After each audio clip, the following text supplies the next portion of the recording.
बघून जागतो संकटात पाय रोवणी एकटा उभा ठाकतो सणांसाठी राब राबतो जागल्या बघून जागतो संकटात पाय रोवणी एकटा उभा ठाकतो शब्दांना धार अशी की जोरदार टाळ्या वाजवून आपण महाराष्ट्राचे मुख्यमंत्री एकनाथ शिंदे साहेबांचं स्वागत करू. बोल बजरंग, जोरात आवाज द्या. बोलो भारत माता की. जेवढ्यांकडे मोबाईल आहेत ते मोबाईल काढून मोबाईलचा लाईट लावून हात वर करत आपल्या मुख्यमंत्र्यांनी या मागच्या 2.5 वर्षात जे काम केलंय त्याला आपण सलामी देऊया. सगळ्यांनी मोबाईल काढायचे A to Z लोकांनी. बोलो भारत माता की.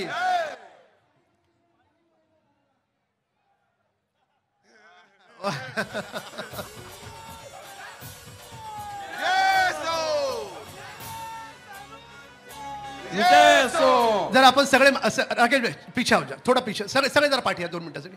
2 मिनिटासाठी साहेब इकडे पण सगळे आहेत.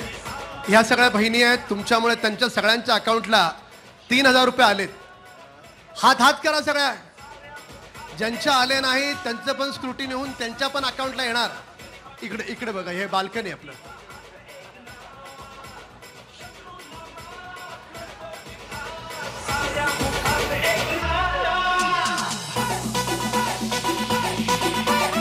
आपण मी मगाशी सांगत होतो की राजावाडी हॉस्पिटल पूर्णपणे तोडून आपण नवीन बांधतोय आणि त्याचं काम, त्या भूमिपूजनाची सुरुवात माननीय मुख्यमंत्री शिंदे साहेब आणि उपमुख्यमंत्री देवेंद्र फडणवीस साहेब यांच्या हस्ते आपण गणपती झाल्याच्या नंतर करणार आहोत.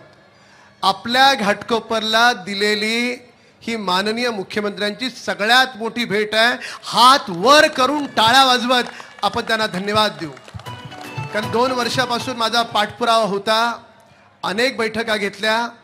एवढंच नव्हे तर आपल्या खंडोबा टेकडीवर आपण प्रति जेजुरी बांधतोय आणि त्या प्रति जेजुरीचं काम देखील आता सुरू होत आहे.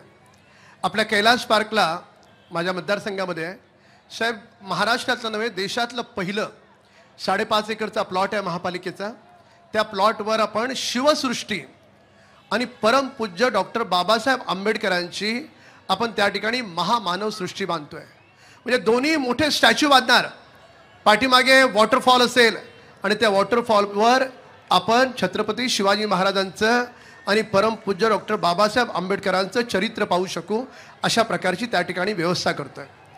साहेबांना अनेक दहीहंडीला जायचं. एवढंच सांगेन की साहेब ज्या दिवशी तुम्ही जाहीर केलं की मुंबईत नव्हे महाराष्ट्रातल्या गावागावातून मोफत तीर्थयात्रा काढणार, त्या दिवशी सगळ्यात जा आनंद कोणाला झाला असेल तर माझ्या घाटकोपरच्या सगळ्या वासियांना झाला. कारण 15 वर्षापूर्वी तीर्थयात्रा काढायला आम्ही सुरुवात केली.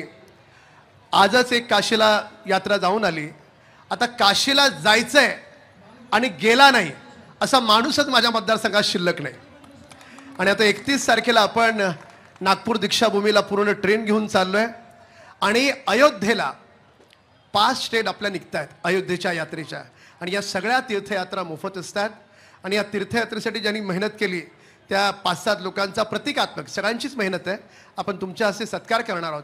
आणि आज तुमच्या साक्षीनं आपण एक जाहीर करतो आहोत की आजवर केदारनाथ, काशी, शिर्डी, एकविरा देवी, पालिताना, अजमेर या वेगवेगळ्या मंदिरांची दर्शनं परमेश्वरानं माझ्या हातून हजारो नव्हे लाखो लोकांना घडवली. मी असा विचार केला साहेब, तुमची तर सुरुवात रिक्षा ड्रायव्हरपासून म्हणजे संघर्षातून तुमची सुरुवात झाली आहे. तुमच्या हातून मागच्या वर्षी आम्ही आमचे या ठिकाणी आहेत नरहरी वायकर त्यांचा सत्कार केला होता. ते पण रिक्षा ड्रायव्हर आहेत. तर जो गरीब माणूस आहे जे लोकांच्या घरी भांडी घासते, माझ्याकडे भारतातला सगळ्यात मोठा रक्षाबंधनाचा कार्यक्रम होतो साहेब, तर तिनं कधी स्वप्न बघायचं विदेशात जायचं. जी रस्त्यावर भाजीचा धंदा लावते, नवऱ्याला मदत व्हावी, मुलांच्या शिक्षणासाठी तिला मदत व्हावी म्हणून. आता साहेब तुम्ही 3000 रुपये दिले. अगोदर तर कुणीच काय देत नव्हतं. अगोदर फक्त वसुलीचं काम चालू होतं. तुम्ही आणि देवेंद्रजी आल्याच्या नंतर लेना बँक बंद झाली, देना बँक सुरू झाली. जोरदार टाळ्या वाजवा. तर आम्ही असा विचार केला की देशातली मंदिरं दाखवली. आता मोदीजींच्या करिश्मामुळे विदेशात जे मंदिर तयार झालं अबुधाबीला, ते मंदिर सुद्धा मी माझ्या घाटकोपरच्या काही निवडक लोकांना दाखवणार आहे. आणि त्यात कसं करणार साहेब? रिक्षावाले आहेत, भाजीवाले आहेत, लोकांच्या घरी भांडी घासणारे आहेत, ज्यांचा पासपोर्ट सुद्धा नाही, त्यांच्या लॉटरी टाकणार आणि त्याच्यातून काही प्रतिकात्मक लोक त्यांना दुबईला घेऊन जाणार. उद्या ती माझी भांडी घासणारी बहीण सुद्धा आयटीत तिच्या मालकिनीला म्हटली पाहिजे, मेरे भाई ने मुझे केवल दुबई नहीं दिखाया, मेरे भाई ने मोदी जी ने जो मंदिर बनाया विदेश में वो मंदिर तक दिखाया. आज तुमच्या रूपाने आपण त्याची सुरुवात करतोय. व्हिडिओ बनवला होता, तुम्हाला दाखवायचा होता, पण तुम्हाला अनेक हंड्या करायच्या आहेत, त्याच्यामुळे दाखवत नाही. आपण शुभेच्छा द्याव्यात. अनेक हंड्या फोडायच्या आहेत. सगळ्यात मोठी हंडी साहेबांनी तर अगोदरच फोडली. खूप खूप धन्यवाद. छत्रपती शिवाजी महाराज की जय. भवानी भारत माता की. बोल बजरंग, बोल बजरंग. सगळा गोविंदा यावर्षी तर गेल्या वर्षापेक्षा जोरात दिसतोय आणि सर्व गोविंदांना मी मनापासून शुभेच्छा देतो. खरं म्हणजे आपलं सण उत्सव परंपरा हे आपण वाढवलं पाहिजे, पुढं नेलं पाहिजे. ही आपली संस्कृती, आपली परंपरा आहे. आणि म्हणून आज मला आठवतं आहे की ज्या 2 वर्षापूर्वी आपलं सरकार आपण स्थापन केलं, तुमच्या मनातलं सगळ्या गोविंदांचं, सगळ्यांचं, सर्वसामान्यांचं, त्यावेळेस सगळे सण उत्सव बंद होते ना, सणांवर उत्सवांवर बंदी होती. पहिला गोविंद आला आणि गोविंद आम्ही निर्बंध मुक्त केला आणि जोरदार गोविंदाची सुरुवात झाली सुरुवातीच्या काळामध्ये. आणि तेव्हापासून मग गणपती, नवरात्री, दसरा, दिवाळी सगळे सण साजरे होऊ लागले. खरं म्हणजे एक आनंद असतो लोकांमध्ये, आपला उत्सव साजरा करण्याचा एक जल्लोष असतो, उत्साह असतो. आणि राम कदम सारखी माणसं असल्यावर ते दापट उत्साह वाढतो. कारण गोविंदाने आमदार बनवलेला एक माणूस आहे तो राम कदम.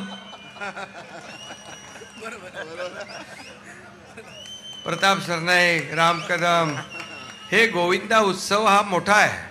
हजारो तरुण इथं येतात आणि हा काही तसा सोपा खेळ नाही आहे. नसतं लावले थर बघितले आपण, अरे आपल्या काळात 4-5 थराच्या वर जात होतो का आपण? आता 8 थर, 9 थर, 10 थर लावायला लागले लोक स्पेनला जायला लागले आपल्या सरकारच्यामुळे. स्पेनला आपण आता या गोविंदाला पाठवला. आता प्रो गोविंदा केला आपण. गोविंदाला साहसी खेळाचा दर्जा दिला. सगळ्या गोविंदांचा इन्शुरन्स आपल्या सरकारने काढला आहे. आणि कधी गोविंदाला सुट्टी नव्हती, आपल्या सरकारने सुट्टी पण दिली. आणि तीर्थदर्शन योजना आपण सुरू केली राम कदमचं बघून. राम कदमच्या कुठेच झालाय बोला, तीर्थदर्शन लोकांना घेऊन चाललोय. कुठे चाललाय?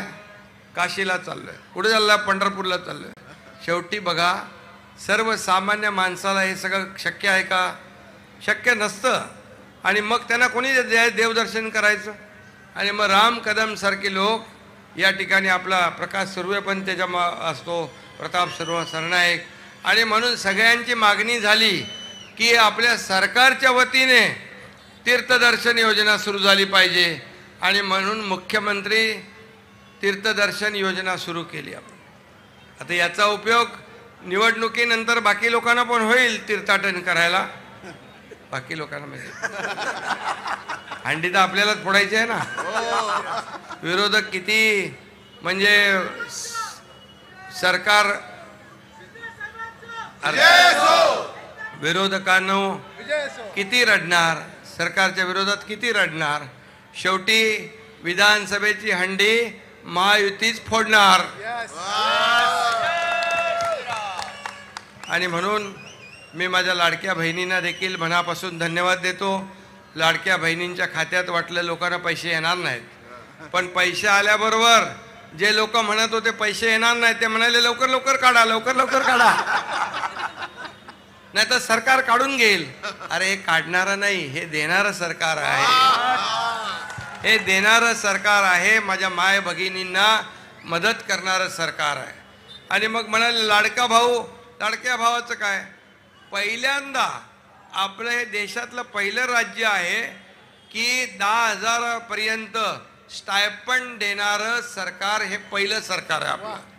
म्हणजे 12वी डिप्लोमा डिग्रीच्या लोकांना 6,000, 8,000, 10,000 रुपये असे वर्षाला 10 लाखांचं टार्गेट आपण ठेवलेलं आहे.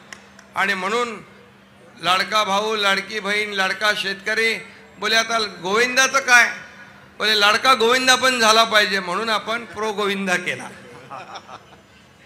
सुट्टी दिली, विमा काढला, साहसी खेळात रूपांतर केलं. आणि एका दिवसाचा खेळ नाही, याला मेहनत करावी लागते, खूप कष्ट करावे लागतात. आणि तेव्हा हे गोविंद चढतात 8-8, 7-8, 9, 10 तर. आणि म्हणून सगळ्यांना मी शुभेच्छा देतो. मी एवढंच सांगतो, मुख्यमंत्री माझी लाडकी बहीण योजना आपण दिलेली आहे. माझी लाडकी बहीण जशी आहे तशी सुरक्षित बहीण पण हे सरकार देणार. कुठल्याही परिस्थितीमध्ये माझ्या माता भगिनींवर अत्याचार करणाऱ्यांना काय दिलं पाहिजे? काय दिलं पाहिजे? गुन्हेगाराला माफी नाही, चुकीला माफी नाही. धन्यवाद. जय हिंद, जय महाराष्ट्र. एक साहेब, आजवर हजारो लोकांची काशी यात्रा घडवत असताना त्या काशी यात्रेच्या काठावर एक मणिकर्णिका घाट आहे, जिथे हजारो लोक काशीमध्ये भाड्यानं घर घेऊन राहतात. का? तर तिथे अंत्यसंस्कार व्हावा म्हणून. आणि त्याचं महत्त्व असं आहे अध्यात्मात आणि शास्त्रात की जर तिथे अंत्यविधी झाला तर आत्मा तडफडत नाही, शांती आणि मोक्ष मिळतो.